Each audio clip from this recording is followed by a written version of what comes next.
It's doing okay. It's got a lot of reviews and stuff like that, but look how bad that is. You want to have a product that at least it shows it.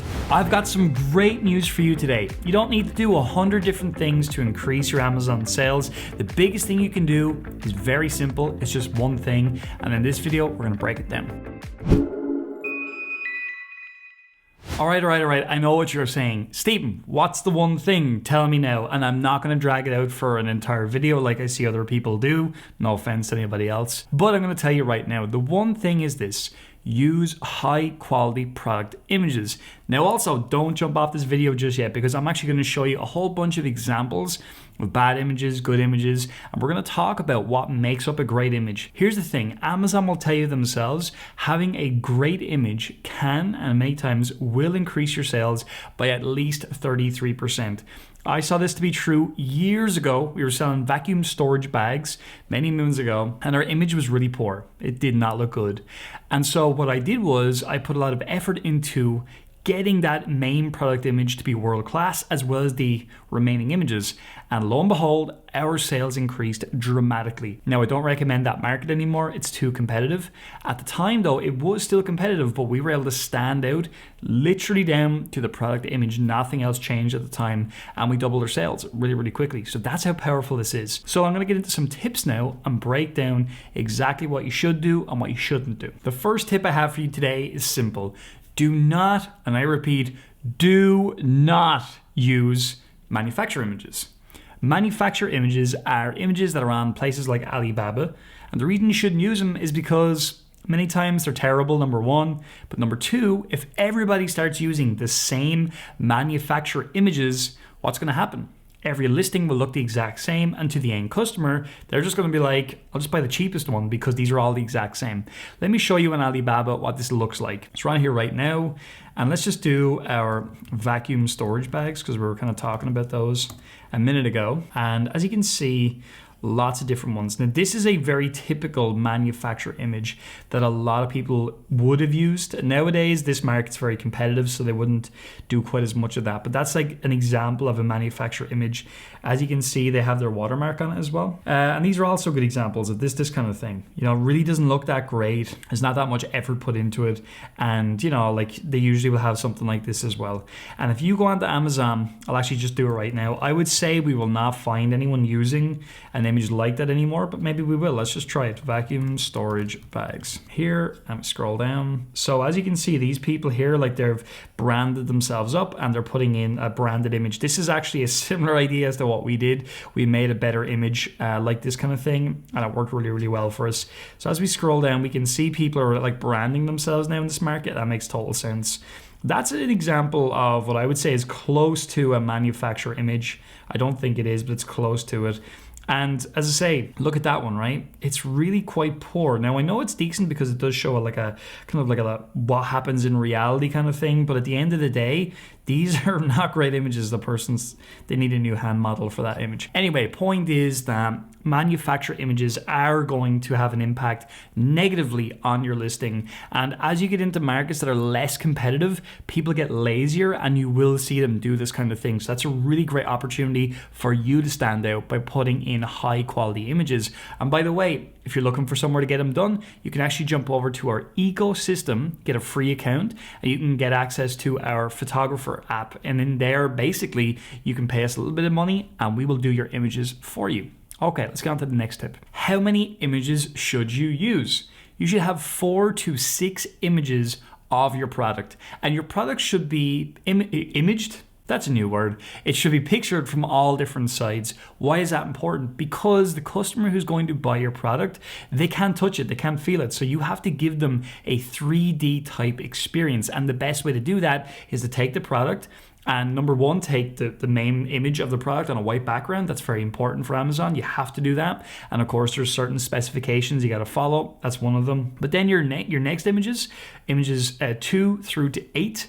About 6 images is great, but 8 is also fantastic. What will happen is you can start to do different things, like you can get different angles of the product. You can show an up-close shot of an important join where the product joins together, that kind of thing.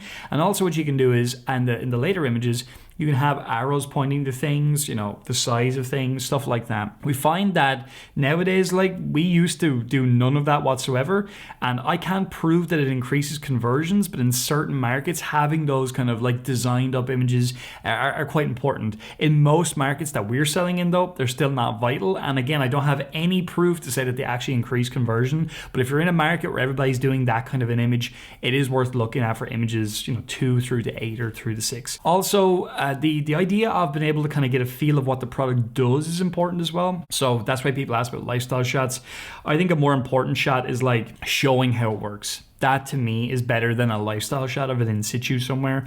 Also, if you really want to place your product in a lifestyle environment, you can use a tool like Placeit. I'll show you that right now. Okay, so we're over here on placeit.net, and essentially this is used for a lot of different things. You can have it that you can take a t-shirt, put a different color and a certain design, and it'll enable you to put that design in a number of different scenarios with these different people. See the way it does that? That's really useful. But I believe you can also take your product and you can put it into different situations here as well. So that's something you might want to take a look at. I don't necessarily recommend it, but if you're looking for a way to mock up your image in a lifestyle environment, something like Placeit can be very, very useful. Again, I don't think it's all that useful, but for those of you who are just obsessed with it, that's something else you can take a look at doing as well. So now I'm going to take a look at some bad examples of listings that are really poor, that you really don't want to emulate in any way. Let's go and take a look at that now. All right, so we have our first product, and look, it is I think we're a little bit obsessed with these products. That's just how it goes. It is a Luggable Loo Snap-on toilet seat, kind of like our emergency toilet seat. But as you can see, look, one image, and that's it. I mean, it's so poor. And the product is $18.57, which is a weird price point. It's doing okay. It's got a lot of reviews and stuff like that, but look how bad that is. You want to have a product that at least it shows it connected on to something. It shows it open, you know, it shows different angles so you can get a feel for it. Looking at this, I can't really get a feel for this product at all. And I know you might say, well, it's just a toilet seat, but there's no feeling of durability, of the type of material or anything like that in this image. So that's a first one I would say is a terrible example. Here's another one that in some ways it's good, but in many other ways it's really not. What's good about this is that, like the other image, you can actually zoom in on it, right? Call this rich media. What's bad about it though is just the images are just not great. It just looks really cheap to me. It doesn't look all that good. And I know what you might be thinking, what can I do with this listing to make it better? Well, something like this, I would actually consider doing those images I talked about where you're like pointing to different pieces of the product and saying it's durable, it's this, it's that. You know, as it says here, this product here, it's to do with debris. So I'd have another image with a lot of debris just sitting on it so you can see what that looks like and that kind of thing. You really would get a better feel for the product by adding in more of what it does. All they've done here is just kind of say, well, this is the product, this is what it looks like.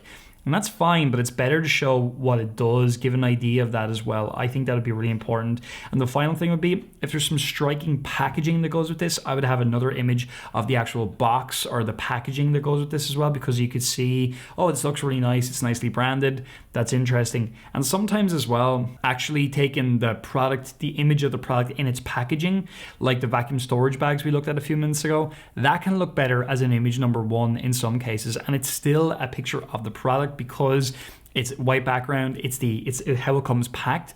That can work well for you as well. That's just something to consider. Many times you are better showing the actual item, but sometimes if the item just doesn't look nice, you're better going that way. Really, really quick, 1 second. I would love you to take what we've talked about today, jump over to Amazon, and if you could find an example of a great product listing with great images, I'd love you to put the ASIN or the link down below. That would be really, really cool as well, so that we could all go and check out what you put in. If you do decide to put in an image, listing, and a link, there we go, I got it right in the third time, do that and we'll enter a little competition where we will actually give you some kind of t-shirt or some kind of merch that we have lying around. Lying around sounds terrible, you know what I mean. So just do that right now and we'll come back and we'll pick out a winner and we'll let you know in the next video. And here's one last example of something that's not great. The product is really nice. It's a wine rack storage stand, so that's cool, but the image just isn't great. Now the product itself probably is a bit cheap as well. As you can see, like it looks like to be like a line at the top of that, but you can see it's been edited, right? That's the big problem I have with this. It's clearly been cut out of a background of some kind, which is why it doesn't work. Now this is fine. It's in shot, it's cool, it looks pretty good. These look pretty good as well, but this first one is just not good. So I would say the rest of these are great.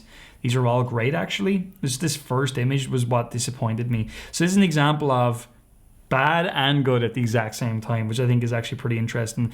And again, look, 1, 2, 3, 4, 5, 6, 7 images. I wouldn't include this. I don't really like this very much, but all the other ones, this is pretty cool. See the way they have arrows pointing to different things? That's great. Just this first image lets it down. They would have been so much better going with something like this, taking this out. That's what I would have done there. Now let's get on to some examples of good images and good listings. So this one right here, it's an Amazon Basics product and it's pretty good. Look, it shows the product, it's clean, it's not cut out in any way, it's on a white background. Obviously it's an Amazon product, so it's gonna follow their rules. Now we have a close-up where we can see the join, we can get a feel for the product.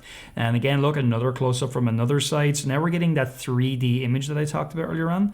This here is when it's folded up, right? So you can see what that looks like. You can imagine when you get it, what's gonna be like. Here then, look, they've got the size of the product from both height and width. And now they have the product in shot.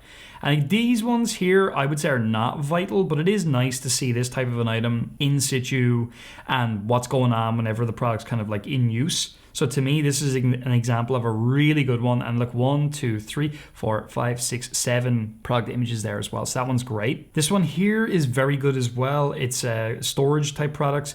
Again, why I like this as a first one is because it's colorful. It's gonna grab your eye whenever you're on Amazon looking through. If you literally just had them as these plastic boxes on their own, that wouldn't be that interesting. Now the one thing you got to be careful with something like this is that people obviously know they don't get all this stuff. You would be amazed. People can be strange and they can think they're going to get these things. I don't see it anywhere they're saying that you don't get these things, but that's just something to really bear in mind because it can be kind of dangerous territory. This then is good. Look, it shows the product stacked up. It's going to come something like that, so that's great. Now it's in situ. Again, very good. I don't like the way they did the foam or the roller thing though. That looks just kind of weird there. But anyway, this is quite nice as well. So you can see what it looks like when it's stacked away in 2 different situations. See that, right? Very good. I don't really like this image that much. It's okay, but I wouldn't be a big fan of that. This here, it's giving an idea of more usages, which is I think a good thing, but I would probably just taken this image on a white background. I think it would have been better. And again, this stacked up thing is nice. So I would have put this probably as image number 3. So that one number 1, image number 2, image number 3, 4, 5, and then I probably would have left those ones or changed them up a little bit. But that's a really good one, good example. And we'll do a final example of good images. These are not bad at all. So it's a Poolrite, tricky product to take a picture of, to be completely frank. It's hard. Even this, it does look a little cheap, but they've done their best that they possibly could. But then something like this is quite nice. You know, you see the side, that's good. They're giving you an idea of dimensions, not bad. This is not good, right? But I like the other two. This is kind of poor because it's in use, but it just looks kind of cheap, you know. This is better. I like this one. I would have gone with this as image number 3. This one here, good again, shows that here, shows kind of the join, so I'm well on with that. I wouldn't have bothered with this one. I think they could have done a couple of more images of in use from different angles, even just on a white background, it would have been better. But this one, it's pretty good. It's a decent example of good product images and something you can kind of see as a template. So there you go. So that's everything on product images. You've seen some good examples, some bad examples, some mixed examples here today as well. And so I want you to take a look at your own listing now and see how good are your images. Are they good? Are they bad? Be honest with yourself. Do they follow what we talked about here today? If you do want to improve your images, like I said, you can go over to our ecosystem. I will put the link down below for you. You can get a free account and then you can go and check out our photography service in there as well. Very inexpensive to get really great images done. Something I highly recommend. And also, if you're not part of the Marketplace Superheroes world, click on the other link below. I'm sure it's there as well, and grab our free training to show you how to get your Amazon account set up and rocking and rolling the right way from complete scratch. With that said, please do subscribe to the channel, give us a like on this video as well, and as always, I really appreciate you watching this, and I hope to see you in the next video.